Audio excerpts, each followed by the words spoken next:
Well, a very good morning and welcome to this episode of the topical discussion. We're looking at the state of the nation. We'll be having a digest on the big stories that are dominating the headlines. It's a political season. The anxiety is mounting in all spheres. On one part, we have members of parliament who are secretly bagging 100 million, and there are lots of contradictions flying all over the place. The deputy speaker on one part says that is rumor mongering, while the president himself, now coming out as the benefactor, comes out to say, yes, this is meant to promote state activities. If I'll be quoting him in the course of the show. On the other part, pleasant or otherwise, we see hitherto political enemies seated in one place. That is Honorable Matthias Mpuga and Honorable Robert Kyagulanyi at the birthday of the Kabaka. It was a splash, a big splash all over media, seeing them seated together and having a chit chat, a light-hearted chit chat. Could we read between the lines on this? And perhaps it should be the first question. I'll be posing to Imam Id Kasozi, my guest this morning. He'll be joined by Honorable Richard Sebamala, Member of Parliament, Bukoto Central, to make sense of things unfolding. We have another business in waiting, and it's about the return of the court-martial. How dreadful or pleasant will this news be to the country? Well, Imam, what a pleasure hosting you, and a very good morning. Good morning to you, Mr. Anjala, and good morning to whoever is viewing. It's always great having you this morning. But I was personally astonished to see Honorable Robert Kyagulanyi and Honorable Mpuga seated and chatting. Mm-hmm. How significant is this moment? Is it significant? Does it really need to call for the attention people would like to give it? If we look at the circumstances that brought them together, it ought to have happened. Maybe the people would ask, would the arrangement of the sitting be like that? My immediate answer is yes, because those who arrange such a functions, they arrange according to hierarchy. And Mpuga plus Kyagulanyi, they may fall into the same category.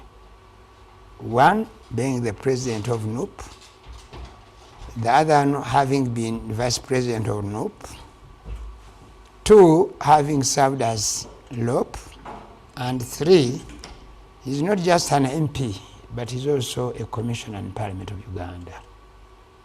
Therefore, both appearing at a function in a church commemorating the 7th birthday of the Kabaka of Uganda, to whom both subscribe as subjects. To me, it is a normal thing. Unfortunately, because of ignorance and because people do not want to advance, and because our people have largely lived in adversaries, even where there is just a disparity, they want to call it conflict. There is no conflict between Mpuga and Kyagulanyi. Absolutely no. What is there was a disparity caused by a matter that is subject to a lot of which needs a lot of really critical thinking, and say, was that matter, was that case that sparked of, or was it actually, it may be the spark, and there could have been many other things that were occurring, but the spark became the 500 million given as an award, and then causing a lot of hullabaloo, which to me was unnecessary, because at the end of the day, it weakened, or it will weaken. Some people may not have seen they are yet to see. It either weakened or it will weaken the NUP as an organization, and probably it will have a lot of bruises to the whole so-called opposition in this country.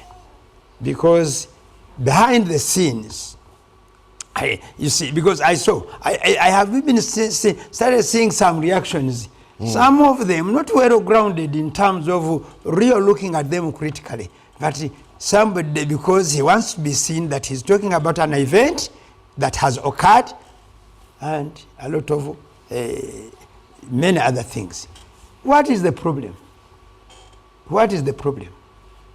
Who hasn't seen General Moses Ali seated on the same table with General Museveni? Okay, do you get a sense that perhaps this could be a launch of a reconciliation of the two principals who have hitherto been at loggerheads? It could be if both of them act as leaders and they are not, they don't act on behalf of the population that they think they are leading. The feelings, some of the people who are followers of these two people did not like the scene, according to what I am hearing and what is trending on some social media platforms. But what causes that? It is the shallowness of the way we look at things, especially what we call politics. And in this particular country, where politics is politics of positions, not politics of creating change, enabling the state to move on, okay?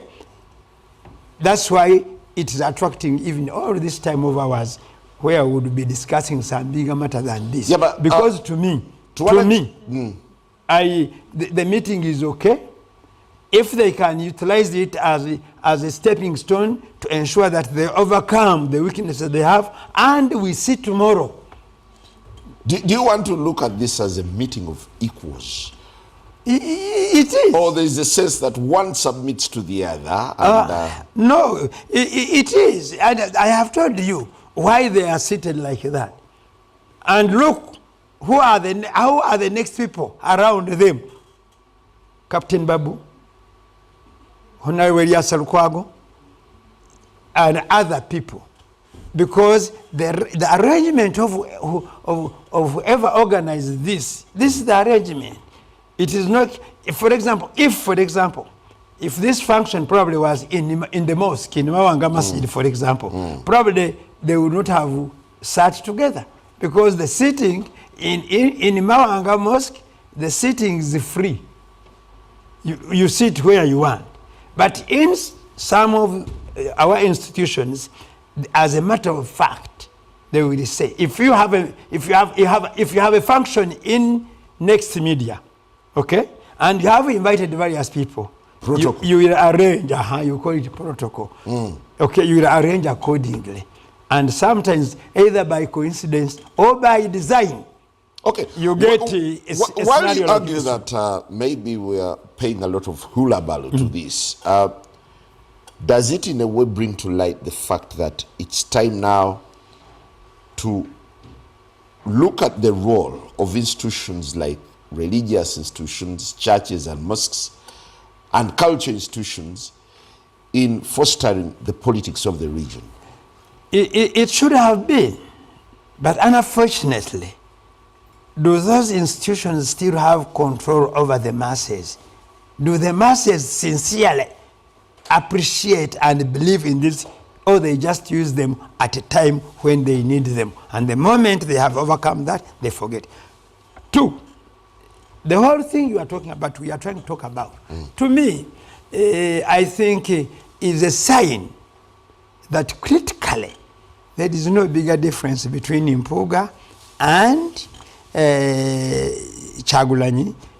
It is only individuals who are looking for their own, those who want to benefit as individuals, that are exaggerating the whole thing. That is my position. What would ever bring Mpuga to work together with Bobi Wine again? Politics. They are both political, they are in politics. It will number two. Yeah, but for now they're adversaries. No, number two, they belong to the same tribe. Number three, they are all Ugandans. Number four, both of them are leaders of some sort, irrespective of where they are. You see, carry this one to what occurred in Makerere. And the attention people paid to the young man who is the president of a university, meeting the visitor at the university, and even that one becomes a matter. Whoever is pushing it in a negative way is so short-sighted, and he lives in I don't know, in an environment that does not know how leadership protocol works. What occurred to this young man, I have I have ever experienced it as a person. In the year 1984-85, I was the Secretary General of Makerere University Muslim Students Association. As an institution, we went to the Uganda Muslim Student Council. Who was in chair? Sheikh Abdul Bedi Kamlegeya. Okay? As a leader, I met him as a leader. But people who saw that meeting brought back what had occurred in 1968, involving the death of my father and Kamliga being the leader of NAM at the time. And one of my own brothers rushed home to tell the people at home that if let me express it in Luganda well, nti okumanya imam yayononese yatudde ne Sheikh Abdul Bedi Kamlegeya eyatatata waffe. But show that how bad Imam has become. He sat in a meeting with Sheikh Abdul Bedi Kamlegeya, who is presumed or who is assumed to have killed our father. You see? So it is the same thing I am saying, people. And then I say, that's why these days I adore the ignorant, because it is the ignorant who are pushing that in that way. And in the same way, it is the ignorant who are paying a lot of attention to what occurred in a place where these two people were both invited by some person, and the person who invited them has his seating arrangement, and by coincidence... Do you think it was by coincidence, or we have quite a number of takeaways? No, given the cordiality... I want to call it coincidence. I want to call it coincidence, but as something that can ignite a new era in how people must look at politics. That's why I told you, General Moses Ali was a minister in Idi Amin's government. He was a serving soldier then. He was a minister, okay? President Museveni started fighting Idi Amin in 1971. But today, Moses Ali and Mr. Museveni sit in the same cabinet, and Mr. Museveni appointed Moses Ali as a second deputy prime minister, a position that is not constitutional, but he gave him to be the deputy leader of business in parliament. Normal. It is only abnormal to people who think that they will always remain angry even when anger is not necessary. Or could it be that behind the scenes, traditional institutions like Obwakabaka bwa Buganda are influencing the politics of the day? And the question is it Obwakabaka bwa Buganda or it is the church? Because this, we are celebrating the birthday. There was a nexus. It's the celebration of the Kabaka's birthday in a Catholic church. Yes, and if you go by history and what people say, would for example, the Wakabaka of Uganda be celebrated in church, in Catholic church? When people have a lot of created stories, some of which are not true, about the Catholic church versus the Wakabaka of Uganda? That is a big question that you can interrogate. Number two,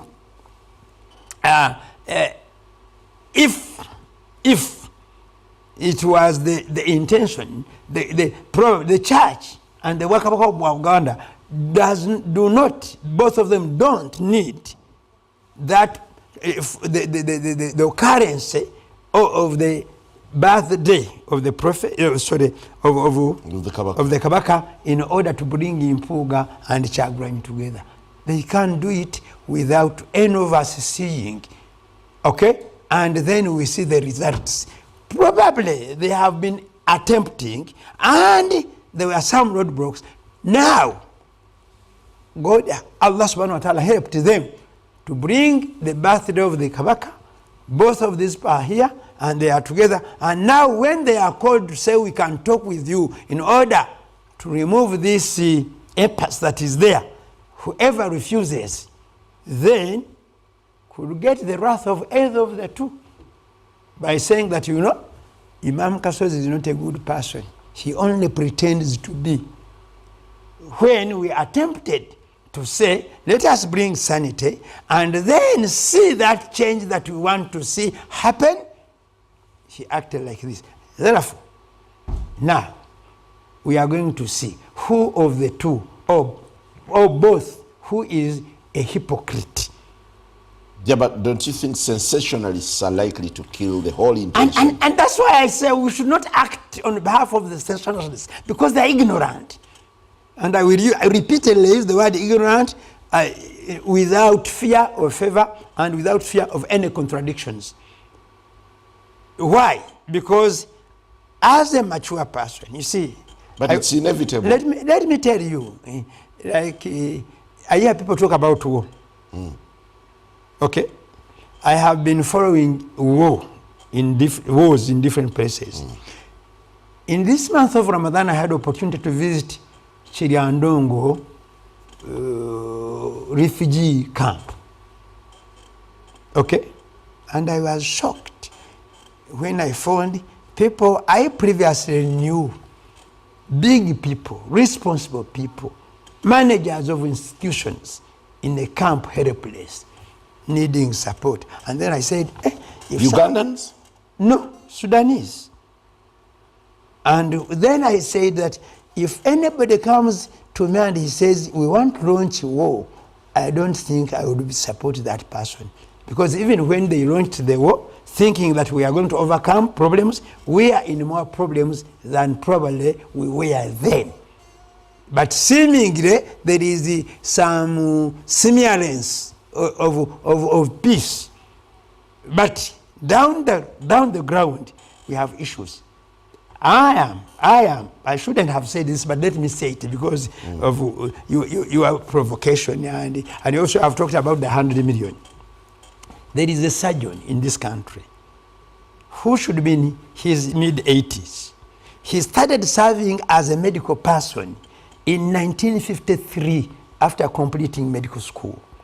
He did 53. Yes, 1953. He served. That's when he did his internship. And from there, he started to practice. He went on to qualify as a surgeon.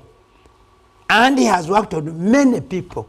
Now it is his turn to need the surgery. But the surgery he needs requires $20,000 US. We are asking everybody to isabubo. You see? A surgeon who worked diligently since 1953. Exactly. Yes. Today, because he needs, is now crying out for help. $20,000 US, 75 million Uganda shillings, to go for treatment in India so that his bladder can be reconstructed. Okay? We are asking people, and who are people donating? The person who donated the least amount, he sent to me 900 shillings. And I am very grateful to him. Can you imagine? Only, probably, he has talked, the doctors he has talked since then, because he has worked for medical school, he has worked for Mulago Hospital, meaning therefore he has worked for Makerere and medical school would just, when he reached that stage, because he's irrespective of all that. And by the way, he also worked for the NRA, worked for the UPDF as a medical doctor in Mpuga for several years. But it is now me, you, and Mildred saying, please, can we? And unfortunately, I want to thank people. The good thing I want to find, people have responded. Because as I talk to you, 655 people have sent in some contribution, and we have been able so far to raise $14,000. We are looking for $6,000 so that he goes to the hospital next week. How does this connect with the conversation that we are in?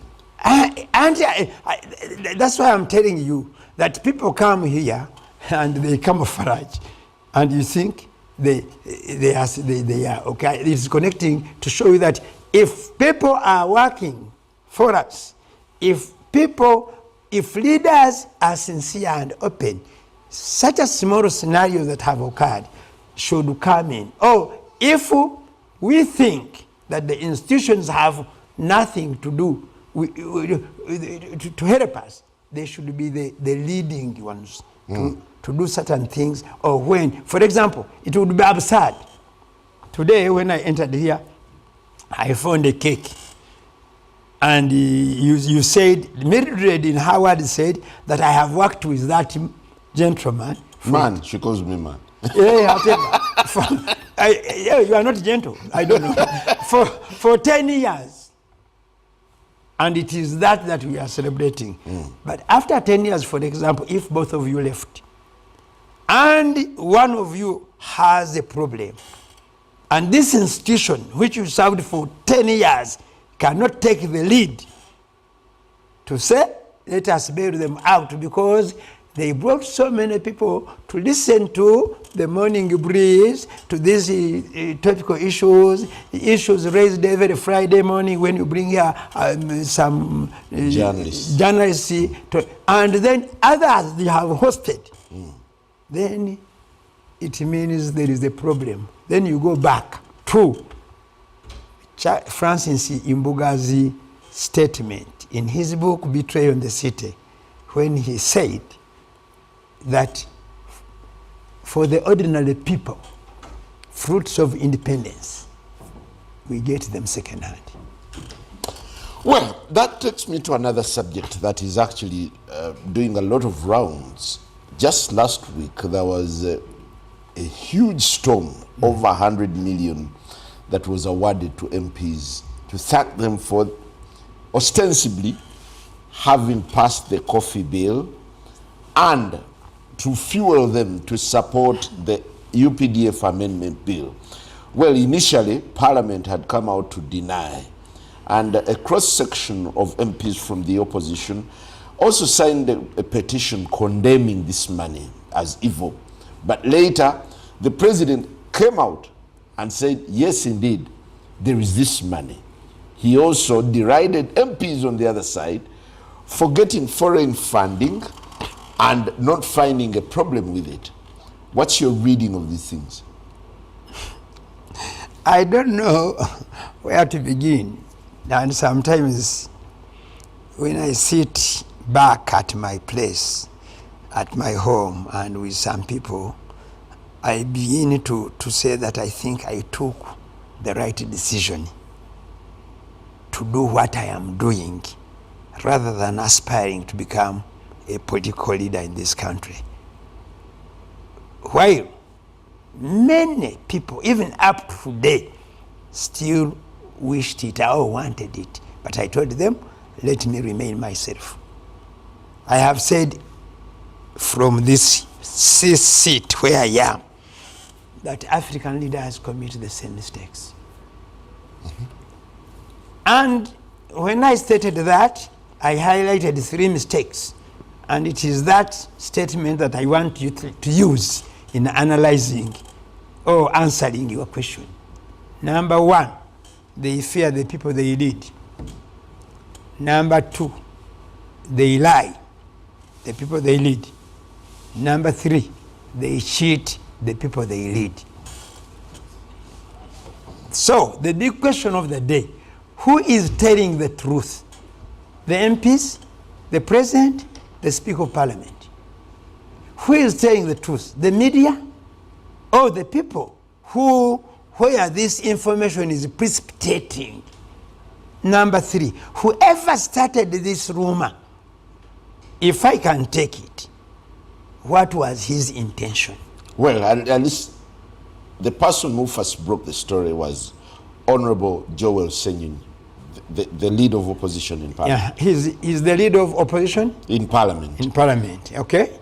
He is an MP, okay. Now, he is therefore a leader. Is he telling us the truth or is he telling the lie?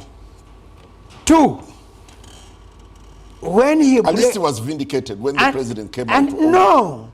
You see, there are many other things. Because I know President Museveni, sometimes he uses such scenarios to gain more strength when he is weakening. And according to the letter I saw he wrote, what I realized in it, his objective is that. Three, in the very letter where you say he vindicated him, he laments again by comparing two scenarios, both of which are not right. Two wrongs don't make. Because some people have received the money in a manner that is not acceptable according to him, it does not give him guarantee to give out money if he gave it out, okay? In a manner that also is not explainable. Imam, and he hides it behind. This is what the president said. Regarding the classified funds, they have two purposes. To buy classified equipment and also to promote activities that help in defeating the enemy schemes in Uganda and keep the peace of the people of Uganda. Has this helped to keep the peace? Absolutely.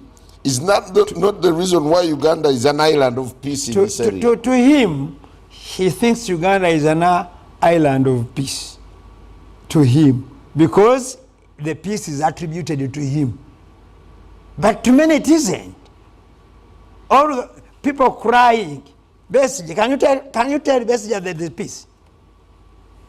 Can you tell the family of Obedi Lutale that there is peace in a view of the circumstances in which he is being held in prison?